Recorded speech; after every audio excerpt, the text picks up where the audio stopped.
एक छोटे से गांव के घर में चूल्हे की धुआंधार आग जल रही थी और रात चांद की रोशनी से जगमगा रही थी।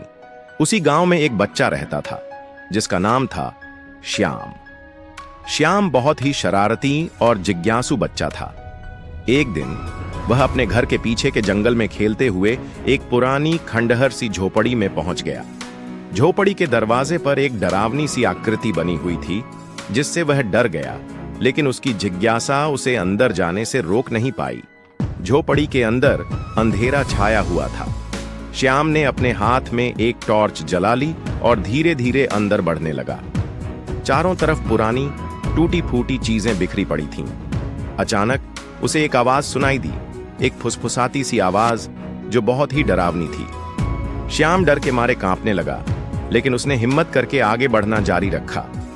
जैसे जैसे वह आगे बढ़ता गया, आवाजें ज्यादा तेज होती गईं।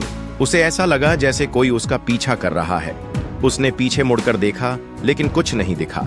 वह और भी डर गया और तेजी से भागने लगा। झोपड़ी से बाहर निकलते ही उसने देखा कि आकाश में बादल छा गए थे और हवा तेज चल रही थी। उसे ऐसा लगा जैसे कोई उसे देख रहा है। वह भागता हुआ अपने घर पहुंचा और अपनी मां के पास जाकर सारी बात बताई। उसकी मां ने उसे प्यार से गले लगा लिया और उसे समझाया कि डरने की कोई बात नहीं है। उसने कहा कि यह सब उसकी कल्पना थी, लेकिन श्याम को यकीन नहीं हुआ।